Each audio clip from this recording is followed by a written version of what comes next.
অনুগো নবীর উম্মতেরা হয়ে আজি দিশাহারা,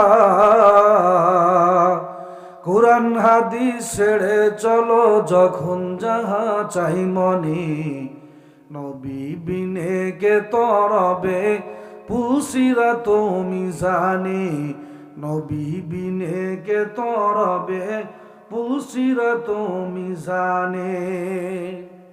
আমি আপনি যদি আল্লাহর সাথে সম্পর্ক রাখতে পারি, আমার আল্লাহ তাআলা অবশ্যই অবশ্যই আল্লাহ তাআলা আমার আপনার জন্য দুনিয়া আখিরাতে সফলতা দান করবেন। আল্লাহু আকবার। আগের জামানার মানুষের ফসলের দিকে তাকান, তাদের কোনো সেলো মেশিন ছিল না, তাদের কোনো মেশিন ছিল না, তল থেকে পানি উঠানোর কোনো ব্যবস্থা ছিল না। আগে কোনো সারের ঔষধের কোনো প্রয়োজন হতো না। আল্লাহর বান্দাগুলো ধানগুলো জমিনের মধ্যে লাগায় আসতো, আল্লাহু আকবার, সাথে সাথে ধানগুলো এরকম ভাবে বড় হয়ে যাইতো। কোনো সারের প্রয়োজন হইতো না, মেটের সার সাদা সারের কোনো প্রয়োজন হইতো না, বিষের কোনো প্রয়োজন হইতো না, কোনো কিছুর প্রয়োজন হইতো না। ধান লাগাইতো, আবার ওই ধান বড় হয়ে যাইতো, ধান কেটে আনতো, ওই ধান থেকে আবার ভোট হতো, ওই ভোট আবার কেটে আবার বাড়ি নিয়ে আসলো। আর এখন ধান লাগাইলেও মনে করেন যে ধান হয়ে দেখা যায় যে খালি চিটা ভিতরে। কারণ হলো আগের মানুষগুলো যারা জমিতে কাজ করত, আল্লাহু আকবার। মুসলমান ভাইরা আমার এলাকার একটা কৃষকের কথা আপনাদেরকে বলতেছি। আল্লাহু আকবার। 2018 সাল বা 19 সালের দিকে একবার সমস্ত ধান কারেন্ট পোকায় পড়ে গেল, মনে আছে? একবার ধান পাকছে কিন্তু ধান আছে ভিতরে নাই, ধান নাই। আল্লাহু আকবার। আমাদের এলাকার মধ্যে সমস্ত জমির ধানগুলো নষ্ট হয়ে গেছে, কিন্তু আমাদের একজন কাকা ছিল, তার ধান নষ্ট হয় নাই। তখন আমি এটা নিয়ে ভাবলাম, কি ব্যাপার, সমস্ত জমির ধানগুলো নষ্ট হয়ে গেল কিন্তু মুরব্বির ধানগুলো নষ্ট হলো না। এ মুসলমান ভাইরা আমার, আমি নিজে চোখে ওনাকে দেখে শুনি যখন জমিতে কাজ করত, আল্লাহু আকবার, জোহরের আজান যখন হয়ে যাইতো, আজানের সাথে সাথে মুরব্বী ছিলেন, মসজিদে আসতে পারতেন না, কষ্ট হয়ে যাইতো। আল্লাহু আকবার, ওই জমির মধ্যে নামাজ পড়তো, একা একা ইমামতি করতেন। একা একা ইমামতি বসছেন মানে ইমাম সাহেব যেমন ভাবে নামাজ পড়ে ওরকম ভাবে নামাজ পড়তো। আজান ইকামত দিয়ে তুমি জমির মধ্যে নামাজ পড়তো, জোহর পড়তো, আসর পড়তো, মাগরিব পড়তো, মাগরিব পড়ে তারপরে বাড়িতে আসতো। এরপর আমি ওনার কাছ থেকে শুনেছি, উনি প্রতিটা ধান যখন জমিনের মধ্যে, ধানের মধ্যে যখন ধানটা যখন জমিনের মধ্যে লাগায়, প্রতিটা ধান যখন লাগায়, তখন উনি বলে, আমি সুবহানাল্লাহ বলি, আমি আলহামদুলিল্লাহ বলি। এজন্য আল্লাহ তাআলা সমস্ত জমির ধান নষ্ট করলেও আমার একটা ধান আল্লাহ নষ্ট করে না। এজন্য মুসলমান ভাইরা আমার আপনার জমিতে সমস্যা। আগের জামানার যারা কৃষক ছিল তাদের সম্পর্ক ছিল আল্লাহর সাথে, তাদের তাওয়াক্কুল ছিল আল্লাহর সাথে। এই ধান আমি লাগাইছি, ঔষধে আমার ধান বাড়াইতে পারে না, ধান বাড়াইতে পারে আমার আল্লাহ। আগের জামানার একটা নারকেল গাছে যেই কয়টা নারকেল হতো, এখন 10টা নারকেল গাছেও সেই নারকেল হয় না। আগের একটা হাঁসে যে কয়টা ডিম পাড়তো, এখন 10টা হাঁসেও সেই ডিম পারে না। বিশ্বাস হয় আপনাদের? আগের জামানার একটা মুরগি দিছে কয়টা ডিম পারতো, এখন 10টা মুরগি তো সেই কয়টা ডিম পারতে পারে না। আরে মুসলমান, আগের জামানার মানুষের তাওয়াক্কুল ছিল, এই মুরগিতে ডিম দিতে পারে না, এই গাছে ফল দিতে পারে না, জমিতে ধান দিতে পারে না, এ ধানে ফসলে মুরগি এ ডিম সব কিছুর মালিক আমার আল্লাহ। তাদের তাওয়াক্কুল ছিল আল্লাহর পরে, আল্লাহ যদি দেন তাহলে আমি খাইতে পারবো। তাদের এরকম ভাবে কোনো পানির পরে কি যেন কয় স্যালো মেশিন, তাদের স্যালো মেশিনের কোনো প্রয়োজন হইতো না। আমরা যারা মাছ চাষ করি, আমার সময় কম, এজন্য আমি আপনাদেরকে একটু স্বাভাবিকভাবে একটু বুঝাই যাইতেছি। হুজুর আসতেছেন, বয়ান করবে, সমস্যা নেই, যত সময় বলতে পারি বলতেছি, খালি বয়ান করলে তো হবে না, আপনাদের বুঝতে হবে না বয়ানটা। আল্লাহু আকবার। কোন কথা বলছিলাম? আগের জামানার মানুষ কি করতো না, মাছ ছাড়তো না। আমার এলাকা মুরব্বীর বলছে, আমার এলাকা তো প্রচুর ঘের। মুরব্বীদের মুখে আমি শুনেছি, তারা বলে, আমরা যখন নদীতে যখন পানি আসতো, আমরা ঘেরগুলোর আমরা পাড়িগুলো আমরা কেটে দিতাম, নদী থেকে মাছ ঢুকতো, ওই মাছ বিক্রি করে আমরা কি করতাম, আমরা আমাদের জীবনযাপন করতাম। আর এখন আমরা গলদা ছাড়তেছি, কত বাগদা ছাড়তেছি, কত ধরনের হ্যাসারির মাছ ছাড়তেছি, কিন্তু বছর শেষে ব্যাং আর কাড়া ছাড়া কিছু পাইতেছি না। 2 বছর ঘের করে পারে নাই, তার এলাকা ছেড়ে ঢাকা পালায়ন না করলে তার জীবন বাঁচে না। সুদে টাকা এমন ভাবে আনছে, আনতি আনতি সে এখন জীবন মরণ, জীবন মানে জীবন না থাকার মতো। রাত্রিবেলা তার ঘুম আসে না। আগের জমানার মানুষ, তারা ঘুমানোর জন্য কোনো ঔষধ খাওয়া লাগতো না, তাদের চিকিৎসা একেবারে আধুনিক ছিল না, কিন্তু তারা ঘুম পড়লেই সাথে সাথে কি হয়ে যাইতো? ঘুম হয়ে যাইতো। কিন্তু আমার আপনার 50 টাকার ট্যাবলেট খাইলেও কাজ হয় না। আল্লাহু আকবার। মুসলমান ভাইরা আমার শুনে রাখেন, টাকায় কোনোদিন মানুষকে সম্মান দিতে পারে না, শান্তি দিতে পারে না। টাকায় যদি শান্তি দিতে পারতো, তাহলে যারা টাকাওয়ালা এদের মাথায় চুল নাই কেন? আমার একটা প্রশ্ন, টাকায় যদি শান্তি দিতে পারে, তাহলে 5 তলা বিল্ডিং এর মালিকের মাথায় চুল একটাও নাই কেন? কারণ কি? এদের মাথায় চুল নাই কেন? টাকা আছে, আর ভালোভাবে চলবে না। এর তো মাথায় চুল বেশি হওয়ার কথা। এর মাথায় চুল নাই কারণ হলো এ আল্লাহর সাথে সম্পর্ক করে নাই। হে মুসলমান ভাইরা আমার, আমার আল্লাহর সাথে যদি সম্পর্ক না হয়, আল্লাহু আকবার, দুনিয়ার মধ্যে আপনি আধুনিক হতে পারেন, সব কিছু কামাই করতে পারেন, কিন্তু আল্লাহ তাআলার শান্তি আপনি পাবেন না। আল্লাহ তাআলা কোরআনের মধ্যে বলেন, ওয়ালাউ আন্না আহলাল কুরআ আমানু ওয়াত্তাকাউ লাফাতাহনা আলাইহিম বারাকাতিম মিনাস সামাই ওয়াল আরদ। আল্লাহ পাক রব্বুল আলামিন বলেন, যখন জমিনের মধ্যে মানুষ যখন আল্লাহকে ভয় করবে, তখন লাফাতাহনা আলাইহিম বারাকাতিম মিনাস সামাই ওয়াল আরদ, আসমান এবং জমিনের রিজিকের দরজাগুলো আল্লাহ তাআলা তাদের জন্য খুলে দিবে। আল্লাহু আকবার। তাহলে আমি আপনি কি আজ থেকে আল্লাহ তাআলার পাগল হইতে পারবো? সাহাবা একরামের চেহারা সুরত কোনো কিছুই ছিল না, কিন্তু তারা আমলের কারণে আল্লাহর কাছে দামি হয়েছেন। কিসের কারণে?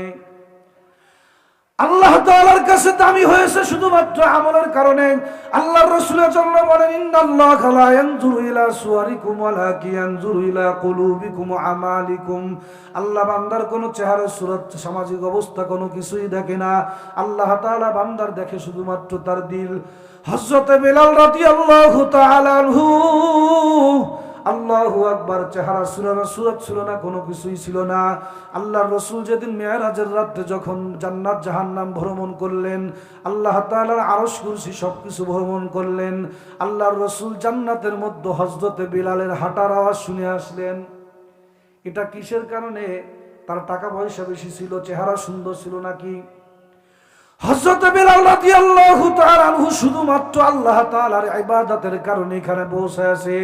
এ মুসলমান ভাইরা আমার, হযরত খান জাহান আলী রাহমাতুল্লাহি আলাইহি, তার চেহারার জন্য সে এত বড় দামি মানুষ হয় নাই, সে আমলের কারণে এত বড় দামি হয়েছে। সাহাবা একরাম, তাবিঈন, তাবিঈন, আইম্মায়ে মুজতাহিদিন, আল্লাহু আকবার, এইভাবে পর্যায়ক্রমে কিয়ামত পর্যন্ত যত মানুষ আসবে, সমস্ত মানুষ কেউই তার নিজের কারণে সে সম্মানিত হতে পারবে না। সে একমাত্র আল্লাহ তাআলার ইবাদত আর আমলের মাধ্যমে সে সম্মানিত হতে পারবে। আমি আপনি আল্লাহ তাআলার ইবাদত কেন করব? আল্লাহু আকবার। আল্লাহর এক বান্দা ছিল, বাদশা তার একটা উজির ছিল, অত্যন্ত আমলি মানুষ, কিন্তু হঠাৎ সে চাকরি ছেড়ে দিবে। আল্লাহু আকবার, চাকরি ছেড়ে দেবে। তখন বাদশা তাকে জিজ্ঞেস করলো, কারণ কি, তুমি চাকরি কেন ছেড়ে দিবা? তখন বাদশাকে তখন উজির বলতেছে, বাদশা, আমি 4টা কারণে আপনার চাকরি করব না। হে বাদশা, 1 নম্বর, আমি আপনার চাকরি করব না কারণ হলো, বাদশা রে, আমি এখন এমন একজন মালিকের পরিচয় পেয়েছি, যেই মালিক নিজে খায় না, আল্লাহু আকবার, নিজে খায় না, পান করে না, কোনো কিছুই করে না, বান্দাকে খাওয়ায় এবং পান করে। অতএব আমার আসল মালিকের পরিচয় আমি পেয়েছি। অতএব আজ থেকে আমি আপনার গোলামি আমি করতে পারবো না। আমার মালিক যে আল্লাহ, নিজে খায় না, বান্দাকে খাওয়ায়, আমি আজ থেকে তার গোলামি করব। অতএব আপনার চাকরি আমি আজ থেকে করব না। বাদশা জিজ্ঞেস করলো, 2 নম্বর তোমার কারণটা কি? তখন জিজ্ঞেস করল, বলল বাদশা, 2 নম্বর কারণ হলো, বাদশা, আপনি যখন ঘুমায়া থাকেন, আমরা সমস্ত যারা আমরা প্রজা আছি, আপনার সেনাপতি আছে, আমরা সবাই আপনাকে পাহারা দিই। হে বাদশা, আপনি কি জানেন এখন আমি এমন একজন মালিকের গোলামি করি, আমি এখন এমন একজন মালিকের পরিচয় পেয়েছি রে বাদশা, আমার যেই মালিক ঘুমায় না, লা তাখুযুহু সিনাতু ওয়ালা নাউম, আমার মালিকের কোনো ঘুম নাই, কোনো ঝিম নাই। আমার মালিক বরং এমন একজন মালিক, বান্দা ঘুমায় থাকে, আমার মালিক সারাটা রাত বান্দাকে পাহারা দেয়। অতএব বাদশা, যেই মালিক বান্দাকে পাহারা দেয়, গোলামকে পাহারা দেয়, আজ থেকে যদি গোলামি করতে হয় ওই মালিক আল্লাহর গোলামি করব, আপনার চাকরি আমি আজ থেকে আর করতে পারবো না। আল্লাহু আকবার। হে বাদশা, 3 নম্বর কারণ শোনেন বাদশা, আপনি যখন দাঁড়ায় থাকেন, আমরা সমস্ত মানুষ আপনার পাশে দাঁড়ায় থাকি, আমাদের জন্য বসা নিষেধ। বাদশা, আপনি দাঁড়ায় থাকেন, আপনাকে আমরা এরকম ভাবে বাতাস করতে থাকি, সবাই দাঁড়ায় থাকে, আপনার সামনে বসা যাবে না। হে বাদশা, আপনি শুনে রাখেন, এখন আমি এমন একজন মালিক আল্লাহ তাআলার পরিচয় পেয়েছি, যেই মালিক তিনি বান্দাকে তার সামনে, নামাজের সামনে দাঁড়ানোর হুকুমও দিয়েছে, বসার হুকুমও দিয়েছে। হে বাদশা, আজ থেকে যদি গোলামি করতে হয় তাহলে আমার ওই মালিকের আল্লাহর গোলামি করব, যার সামনে দাঁড়ানোর হুকুমও আছে, বসার হুকুমও আছে। আল্লাহু আকবার। হে বাদশা, 4 নম্বর কারণ আপনি শোনেন। 4 নম্বর কারণ হলো বাদশা, আপনার সামনে যখন আমাদের জীবনে কোনো ভুল চলে আসে, তখন আমাদের জীবন চলে যাওয়ার মতো। কিন্তু বাদশা, আপনি শুনে রাখেন, এখন আমি এমন একজন মালিক পেয়েছি, যে আল্লাহ ডাকতে থাকে, কুল ইয়া ইবাদিয়াল্লাযীনা আসরাফু আলা আনফুসিহিম লা তাকনাতু মির রাহমাতিল্লাহ। আল্লাহ তাআলা ডাকতে থাকে, বান্দা তুই যত গুনাহ করেছিস, বান্দা তোর গুনাহ যদি পাহাড় সমান হয়, আমার রহমত আসমান সমান। বান্দা তোর গুনাহ যদি আসমান সমান হয়, আমার রহমত আসমান ভেদ করে আমার আরশ পর্যন্ত হবে। বান্দা তোর গুনাহ যদি আরশ পর্যন্ত হয়, আমি আল্লাহর রহমত আমার আরশের চাইতেও কোটি কোটি গুণ বেশি হবে। হে বাদশা, এখন আমি এমন একজন মালিকের পরিচয় পেয়েছি, আমি দৈনিক যদি 1000 বার না 1 কোটি বার যদি আমি ভুল করি, আমার মালিকের কাছে যদি একবার আস্তাগফিরুল্লাহ বলতে পারি, আমার বান্দা, আমার আল্লাহ তাআলা সব কিছুর গুনাহ আমার মাফ করে দেবেন। অতএব বাদশা, আমার আসল মালিকের পরিচয় আমি পেয়েছি, আজ থেকে আপনার গোলামি আমি আর করতে পারবো না। আল্লাহ তাআলা বান্দাকে কত ভালোবাসে। আল্লাহ তাআলার রাসূল সাল্লাল্লাহু আলাইহি ওয়াসাল্লাম একদিন বসে আছেন, একজন মহিলা এসে বলতেছে, ইয়া রাসূলুল্লাহ, আমার সন্তানটা আমি পাইতেছি না, হাউমাউ করে কান্নাকাটি করতেছে, পাগলের মতো ঘুরতেছে। আল্লাহু আকবার। কিছু সময় পর ওই মহিলা তার বাচ্চাকে সে দেখলো রাস্তার মধ্যে পেয়ে গেল। তখন ওই মহিলাটা ওই বাচ্চাটাকে তখন কোলের সাথে জড়িয়ে নিল। আল্লাহু আকবার। আল্লাহর রাসূল সাল্লাল্লাহু আলাইহি ওয়াসাল্লাম তখন ডাক দিয়ে বলতেছে, হে আমার সাহাবা কেরাম, তোমরা তাকায় দেখো, ওই মহিলা যেমন সন্তান হারামা, যেমন সন্তান পাওয়ার পরে পাগল হয়ে গেছে, যতটা খুশি হয়েছে ওই সন্তানকে বুকের সাথে জড়িয়ে ধরেছে। আমার মালিক আল্লাহ তাআলা বান্দাকে এত ভালোবাসে, এত ভালোবাসে, বান্দা যদি 1000 1000 কোটি বছর গুনাহ করার পরে একবার যদি মালিককে মালিক বলে ডাক দেয়, ওই মার চাইতে কোটি কোটি গুণ বেশি আমার আল্লাহ তাআলা ভালোবাসে। হে মুসলমান ভাইরা আমার আল্লাহ তাআলা শুধু বান্দাকে ডাকতে থাকে, বান্দা আয় আয় আমার রাস্তার দিকে চলে আয়, আমার কাছে ক্ষমা চা, বান্দা আমি তোর জীবনের সব গুনাহ মাফ করে দেব। আল্লাহর রাসূল বলেন, আত-তাইবু মিনাজ যামবি কামাল্লা জামবালা। মানুষ যখন আল্লাহর কাছে তওবা করে, কামাল্লা জামবালা, তার জীবনটাকে আল্লাহ তাআলা এমন করে দেন কেমন যেন তার জীবনে কোনো গুনাহই থাকে না। আল্লাহ তাআলা বান্দাকে এত ভালোবাসতে থাকেন, আল্লাহ এত মহব্বত করেন। আল্লাহু আকবার। আল্লাহর এক বান্দা ছিল 70 বছর পর্যন্ত মূর্তি পূজা করেছে। 70 বছর মূর্তি পূজা করেছে, মূর্তির নাম ছিল সনাম। সনাম সনাম বলে সে মূর্তি পূজা শুরু করে দিল। একদিন তার মুখ থেকে ভুলে সনামের জায়গা সমাদ বের হয়ে গেছে। আল্লাহর বান্দা তখন কি করলো? আল্লাহর বান্দা যখন সমাদ শব্দটা বের হয়ে গেছে, তখন আল্লাহ তাআলা তখন আওয়াজ দিল, লাব্বাইকা ইয়া আব্দি, হে বান্দা আমাকে কেন ডাকিস?